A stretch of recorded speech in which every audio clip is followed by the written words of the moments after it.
Hello everybody and welcome back again to the UK Glamping podcast hosted by us here at Glampitect. So this episode we are going to be spending a little bit of time trying to understand what is and isn't possible if things don't go according to plan, and if there's potentially little kind of hiccups or issues in getting your project approved, what if anything can be done.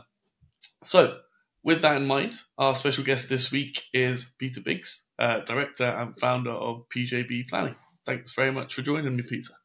Hi, Oliver. Thanks very much for coming along. I guess the best place to start is just if I can ask you to give our listeners/viewers a little bit of background on yourself and what it is that you do. Yeah, no, thanks, Oliver. Yeah, so my background, I'm a planning consultant and sort of qualified many years ago. And have worked with local authorities or within local authorities in my past, and also developers. And then more recently, in the last sort of 5-6 years or so, working for consultancies. So I've sort of covered the whole range of, sort of the planning spectrum, as it were, and seen it from, all the different sides, I suppose, in terms of, my experience. And then most recently, in the last sort of 3 years or so, I set up PJB Planning, been working on projects, including with Glampitect. Yeah, you're certainly a man who's had a finger in a few kind of different pies when it comes to seeing the different sides of the argument. Quite often when we see people that have been involved on the kind of authority side of it, they tend to do that their entire career and don't necessarily see it from the other side of things very often. I understand you got involved with Glampitect, Callum McLeod and Avant Glamp fairly recently with our site at the NEC as well, didn't you? Yeah, so that's sort of one of the main projects that I've worked on with yourselves about, and actually sort of it came about through working with or working in the past with one of your manufacturers of the pods. So I got involved through them.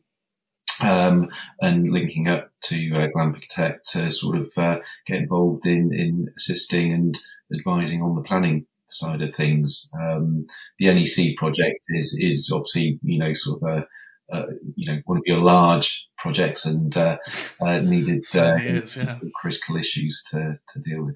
Yeah, it's something we touched on a little bit in an earlier episode with Callum. Obviously, we had, like anything, the larger your site, the larger the potential hurdles and pain points can be. And I think it's fair to say we faced more than a couple of issues with our NEC site. Can you tell me a little bit more about how you got involved and what it was that we kind of asked you to assist with on that front? Yeah, so it was very much from the outset sort of,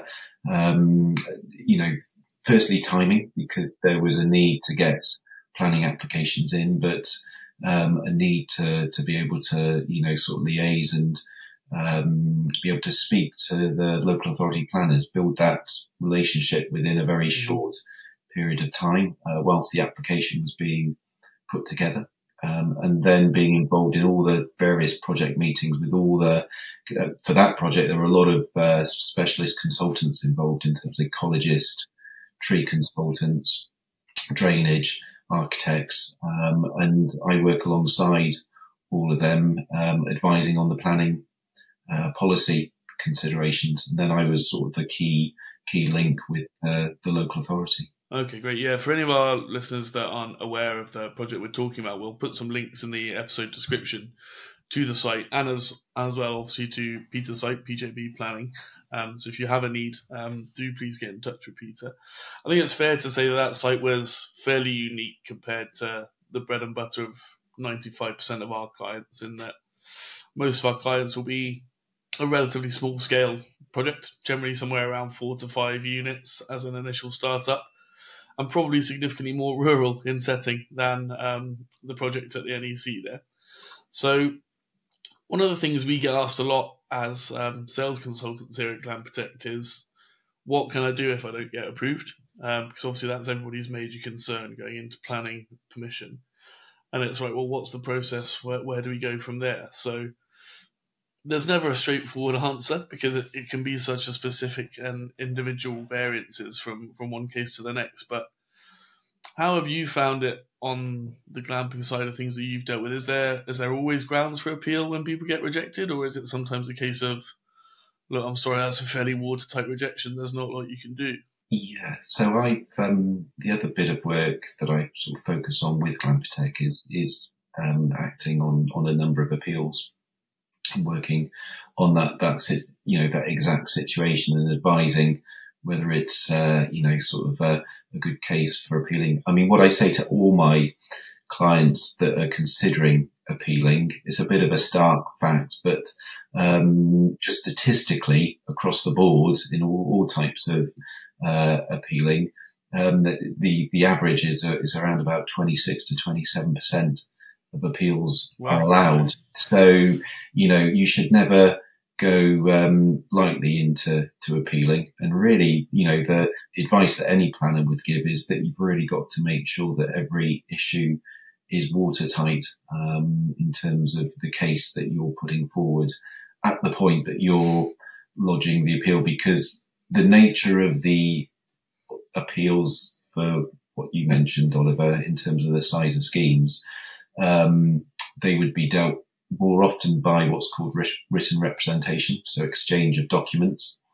And in that process, you really need to have everything, dealt with at the point of lodging the appeal. That's really important. So I suppose one of the key things is preparation and listening to your team of consultants as to what's needed to include with appeal, but tread lightly, I would say, with the appeal process. Yeah, I guess there's no room for interpretation really if it's all done with written representation. It's really going to have to be pretty matter of fact and black and white for you to make sure you get the kind of outcome you're looking for. Really interesting that you say only kind of 1 in 4, 1 in 5 have grounds there. I think most people's gut instincts, if they get an unfavourable decision, will be that, right, what can we find that's not right in here and what can we appeal? What sort of reasons have you found that have been viable justifications for appeal? And have you had any kind of clients approach you with things that you've had to just go, look, you don't actually have any grounds here? Yeah, I think the it's when you're talking obviously about the principle and seeing what the council's policies are, particularly in terms of tourism, and there's often quite an interpretation. Different authorities have different policies, which make it more complex as to what they're what they're trying to encourage. So I think often if you've established the principle with a local authority through the application, and they've refused it maybe on grounds of could be to do with ecology, could be drainage, could be the number of pods, traffic movements. I would be then saying probably to the client, let's really have a look at some of these issues. Can they be resolved? Is it worth considering a revised application to the local authority? So it's not necessarily a case of proving them wrong then, it's sometimes a case of kind of meeting them in the middle and adapting, is it? Yeah, when you've got that far down the line, as it were, with the local authority. But if we're talking about principles and we're talking about, sort of interpretation of tourism policies and what they're trying to encourage, I've got a case at the moment where that's exactly the case, and we're making, in our view, a strong case for the for the nature of the scheme, where it's located. There's always a lot of discussion about sustainability, and which is obviously quite the buzzword, as it were, and proving that. So I think when you're in that situation, the only route for you to really focus on is potentially the appeal process. Yeah, interesting. I mean, we have a client ourselves as well who's at the point where they're considering an appeal at the moment. Unfortunately, they had put in for a very modest sized development, which we were extremely hopeful of having an approval on, and it's hit a heritage issue. It needs a heritage report just because of its proximity to another building, which is coming up as a bit of a problem from a policy perspective. And yet, literally opposite them, they have a caravan park that has just been allowed to double in size. So that's one of those ones where it would appear that the policy isn't being applied evenly within a matter of kind of 50 metres. So that's one that we've certainly given strong consideration to trying to help appeal. But I think sometimes, unfortunately, we do have to turn around and tell customers, look, unfortunately, as upset as you are by this decision, that there just isn't the grounds to potentially turn this around. Do you find that quite often in the clients that you deal with? Or I suppose in terms of all the projects I work on, not just glamping, my background is I come from a house builder background. So, you have to, if there's a situation where, you really believe that there is an issue, you have to state that clearly to the client and make them aware. What I would say about appealing, and it's not always, clients aren't always that comfortable about doing it because it obviously, there's fees involved, but there is an approach I would advocate if you had to go to appeal that, that you look at it as to, well, you weigh up the risks of, sort of what it might get dismissed on if it were to be dismissed, and what you're angling for as the sort of the fallback, what I'd call like the fallback position, in that an appeal inspector may agree with the appellant, with ourselves on a number of factors, but dismisses it on, maybe, 20, 30% of what the council had refused it on. Then you go back, look at the scheme, revise it, focus on what the inspectors said in their appeal decision, and go back into the local authority. They have to take those comments from the inspector into account, although there can quite often be interpretation of what the inspectors said, which always makes life interesting when you go back in. But that is an approach, more costly, more risk, but that is an approach to take sometimes. Trying to move in the shades of grey a little bit rather than the black and white of just kind of yes and no. Interesting. I actually got asked a really interesting question by a client this morning who is concerned about the possibility of being rejected because they've got a few restricted land designations and things that are affecting their site. And they asked me whether or not you effectively have the equivalent of like a credit score with a local planning office, where can you do your future self-harm by applying for something that might face hurdles? Because they have a property on site that they were considering renovating an outbuilding on entirely separately to their glamping project. What would you say to any client that was asking you about that, whether or not an appeal can hurt any future applications for other things? Yeah, I mean, I think that is that's one of the main considerations when we talk about that approach in terms of appealing or just appealing anyway, because in a sense, to have a refusal on the site with and by appeal, it's going to make life very difficult, going forward in terms of promoting the site. So, as I said, statistically, weighing up the risk elements, that's, you need to tread lightly because it could end up have a really negative impact on what you might have for the future.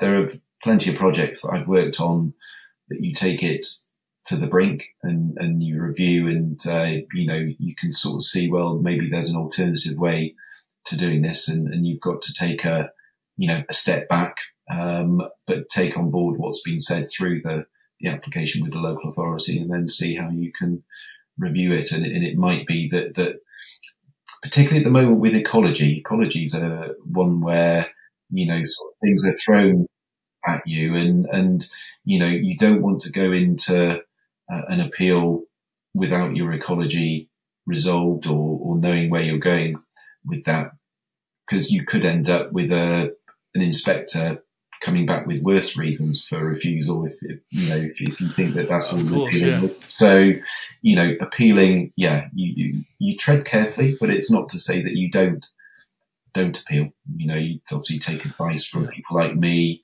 from the specialist consultants. And we can all work together on sort of deciding how to approach the strategy. Yeah, no, that's a very good point. There is always the flip side of that coin that it might end up being an even worse or more negative feedback than your initial feedback from the planning office. So, yeah, it's risk and reward, isn't it? I think that's really helpful. I think people will take an awful lot of comfort from some of the things you've said there. For people looking to get in touch with you or perhaps looking to list your services, can you tell us a little bit about where you are, where you cover, and how you might be able to help? Yes, so PJB Planning, based in Hertfordshire, but in terms of geographical area, I suppose through my past the experiences, sort of home counties, stretching down into sort of the northern parts of London and some of central London work, which is not so much glamping, I suppose, but sort of Kent area, and then stretching up through towards the Midlands. Solihull was probably the furthest north I've been, but it's really wherever the work takes me. So and I've done a lot of work around Cambridge and east of England, so into that area as well. But I'm, it's really sort of wherever the work takes myself. Really. Perfect. Well, there you go, listeners, watchers. If you've got a planning problem and you're not sure who to call, without trying to sound like the Ghostbusters, give Peter a shout. He might be able to give you a hand, and if not, I'm sure he'll be able to point you in a direction of a colleague or somebody else that might be able to. Peter, I think we'll leave it there for today. Thank you very much for joining me. As I say, if you're looking for his details, we'll pop them all in the description of the episode down below. Please do get in touch if you have any further questions or you would like any kind of further detail on anything we've discussed today. Just reach out. We'd love to hear from you. Peter, thanks very much for coming. Thank you, Oliver.